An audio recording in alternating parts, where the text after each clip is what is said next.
Hello and welcome back to module number 10. And in today's module, we are going to talk about ANOVA. What is ANOVA? What do we do with ANOVA? And how do we implement ANOVA in R? So those are the things that we will cover in this module. It's going to be a little bit shorter module because the second part is basically on the application in R, which is a little bit strange, but I hope by giving you outline and giving you a code so you'll be able to see what is ANOVA procedure in R will make more sense, and I hope it will allow you to understand why is it so important. So let's start. So the idea of ANOVA is to determine whether the mean difference that obtained from the sample data can be applied to the entire population data and see if there is some type of correlation or some type of understanding that what you got from the sample actually can reflect on the entire population. So the difference between ANOVA and t-test is that ANOVA can be used in situations where there are two or more means being compared, where the t-test is limited to only two. So that's the basic limitation or the difference between t-test as we review in module number 9 to ANOVA.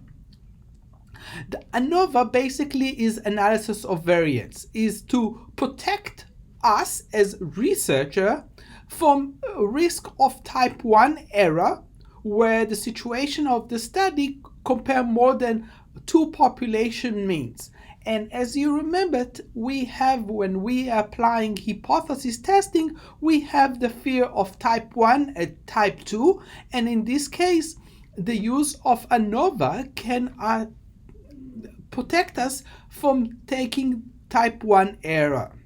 So the logic of the process of the ANOVA is the idea that although we can conduct t-tests that can be done with specific alpha level, but it will risk the type 1 error, and so the levels are assumed over a series of tests, so can the experiment of alpha level can be quite large. And that's the biggest issue, and we will see that in reality when we will apply the R, and you will see that how it comes down to and how it's been boiled in R in order for us to avoid the type 1 error.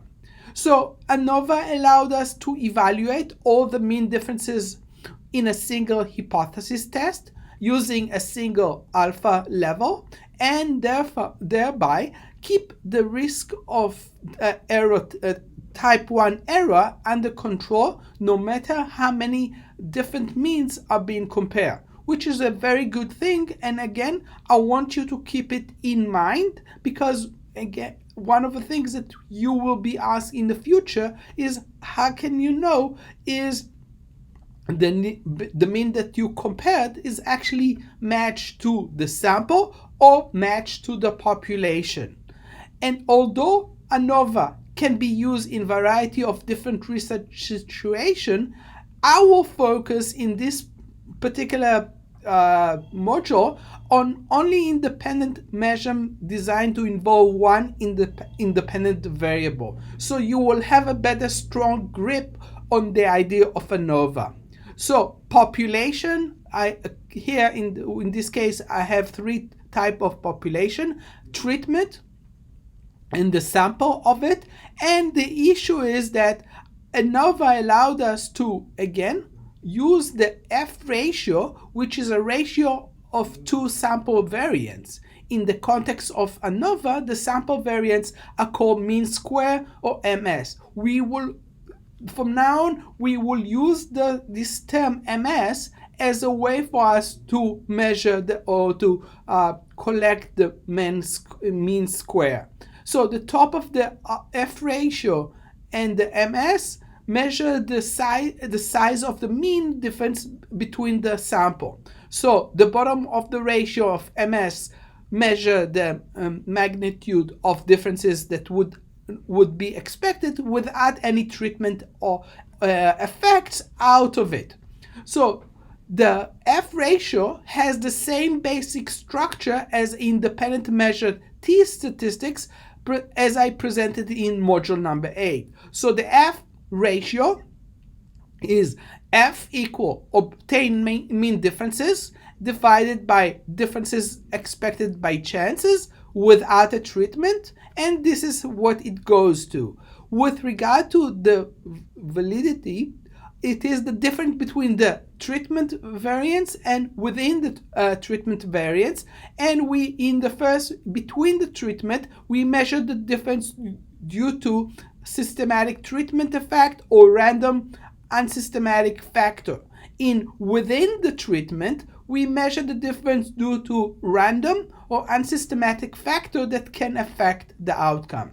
So the logic of the process of analysis of variance is largely based on a large value of the F ratio, indicate that the obtained sample mean difference are greater than would be expected if the treatment had no effect, and where each of the sample variance, the MS value in the F ratio, is computed using basic formula for sample variance. So again, SS divided by DF, and I hope by now you already know those terminology with that sense. So one way or two way, there is the issue of ANOVA one way. One way is to design the axis of the interrelationship of two independent variable on dependent variable. In one way ANOVA, the one factor or the independent variable analyzed has three or more categorical groups. In comparison, the two-way ANOVA instead compares multiple groups of two factors. So again, the issue of factors, one versus two factors, and that's the basic differences between two-way ANOVA and one-way ANOVA. So back to our definitions, and again I want you to remind you the DF. DF means the degree of freedom in the source. So since each sample has a degree of freedom equal to 1 or less than the sample size and the K sample, the total degree of freedom is K less than the total sample. So DF is equal capital N minus K. SS means the sum square due to the source. So the variation due to the interaction between the sample for the sum of square between the groups. There are case sample involved in one data value for each sample. So there are K minus 1 degree of freedom. So the formula on one way, again, N minus 1 is equal N minus 1 plus N minus M. And so the total is equal to the SS between N plus SS error in order for us to do that. The logic of the process of analysis of variance is to obtain the SS and the DF value. So you must go through the analysis that separate the total validity for the entire set of into two basic components between treatment and within treatment in order for us to verify and to find out the F ratio of that. In that sense, we are measuring the outside and the inside in order for us to verify it. So the two components of the F ratio can be described as between the treatment. So the MS is between measurements, the size of the difference between the sample means. For example, suppose that there are 3 treatments, each within sample of N equal 2 subject, and so they have the means is M1 equal 1 equals M2 equal 2, and so on.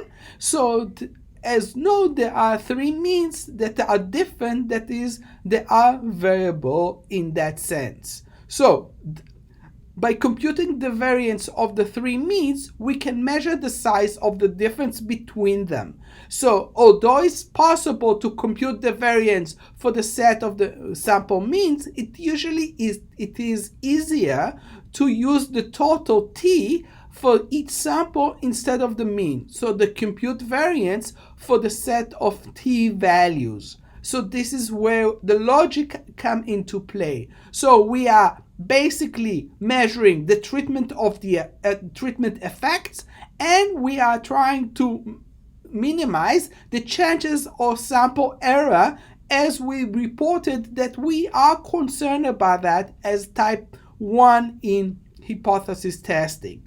So again, this is the whole process with that regard.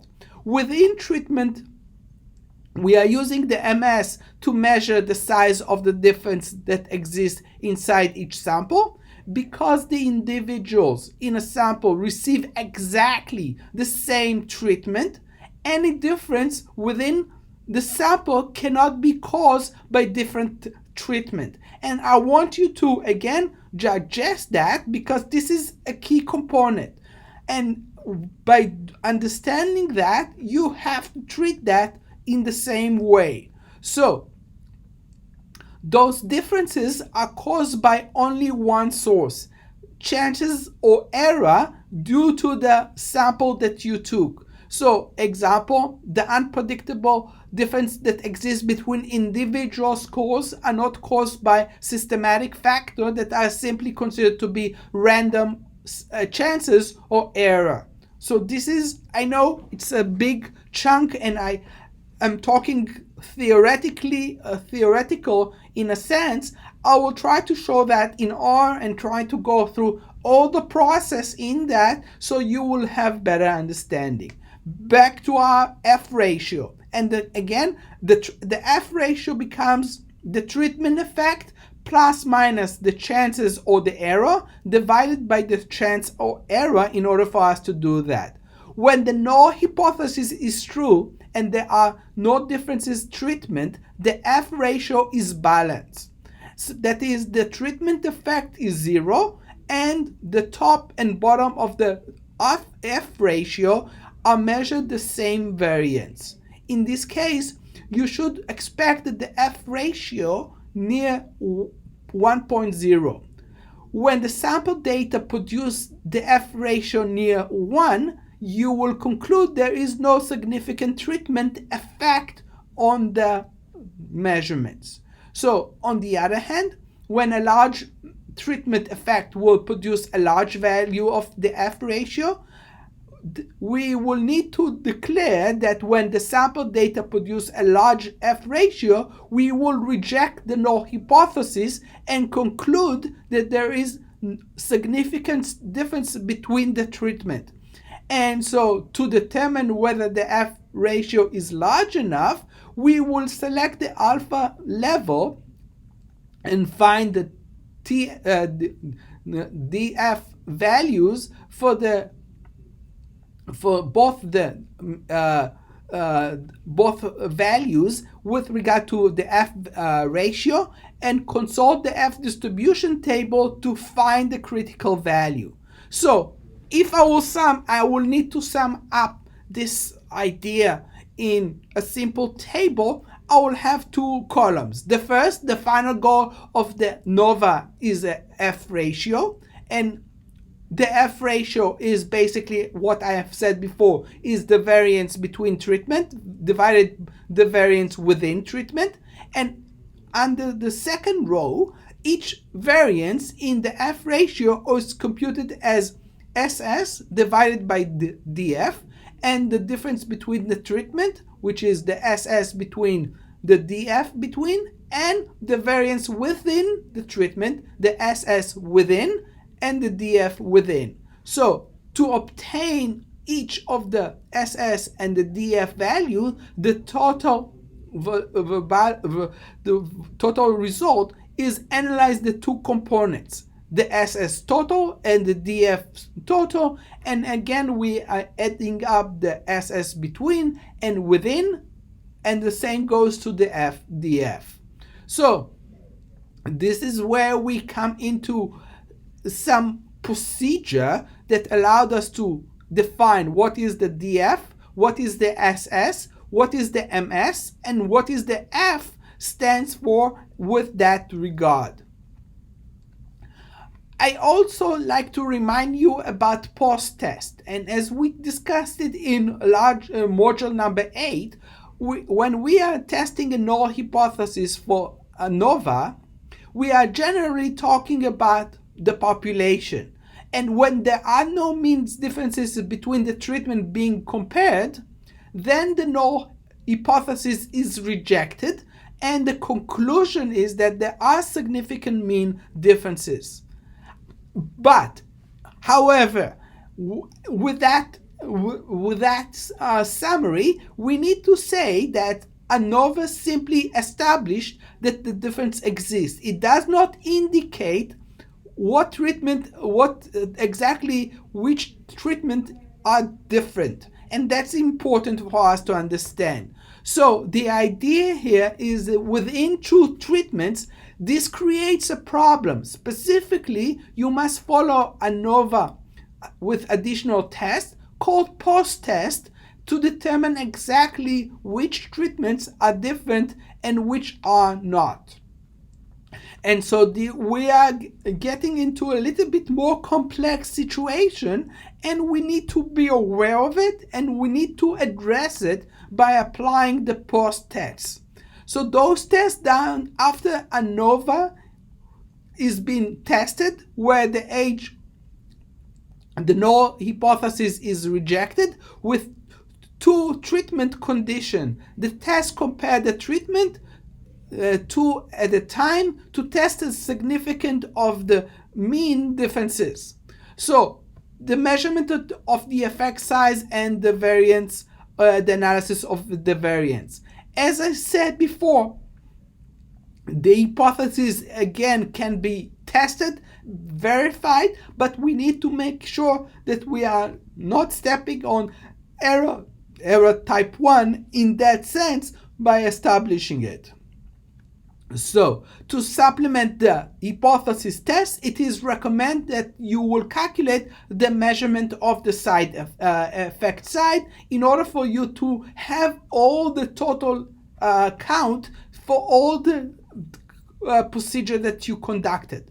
For the analysis of the variance, the common technique for measuring effect size is to compute the percentage of variance that accounted by the treatment effects. So again, the treatment of the effect is n squared is equal to the SS between treatment and the SS, the total, in order for us to do that, to apply. So again, this is the output with regard to visualization. As you know, I like to the visualization. You can see that there are several tests here.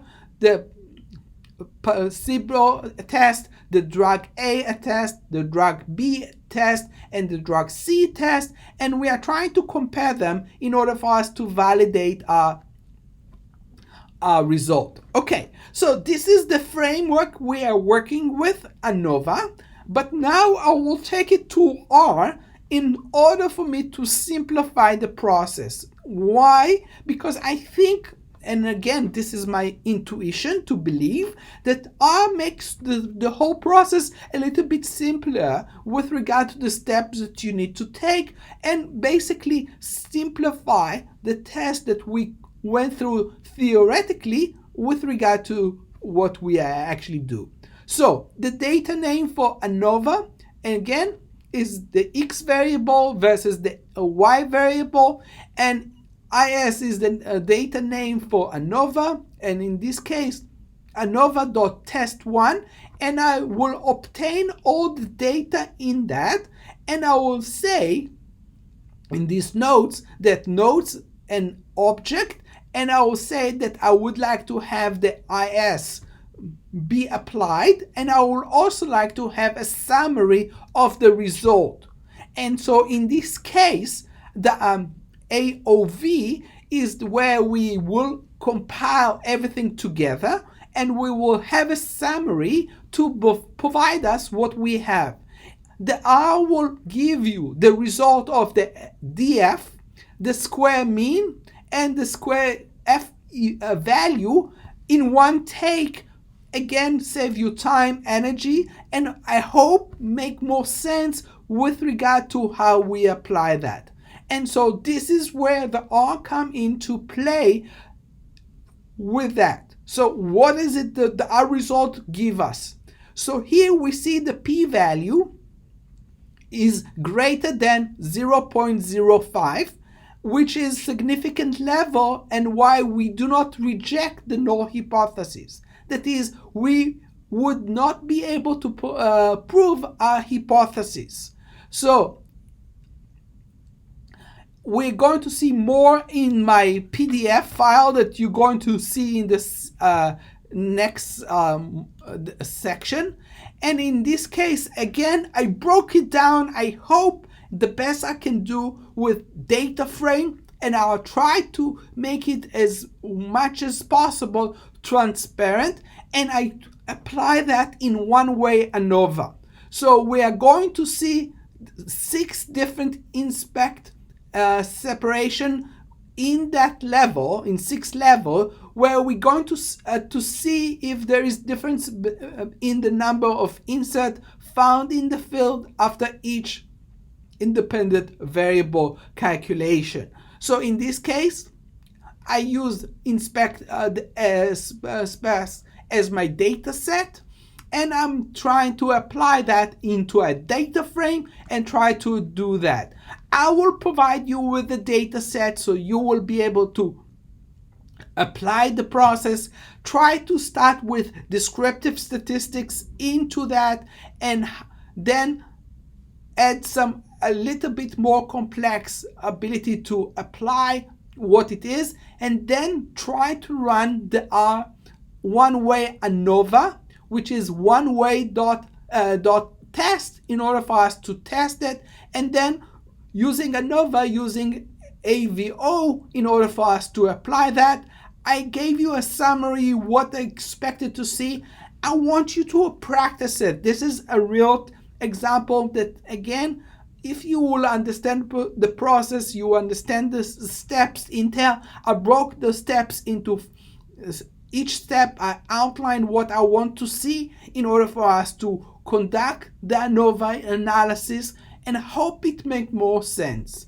So I leave up to you to follow up those directions, and I will provide you more resources about ANOVA. I hope you enjoy it. I hope you learn about ANOVA. And until next time, if you have any questions, please do not hesitate to email or come to my office. Until next time, have fun.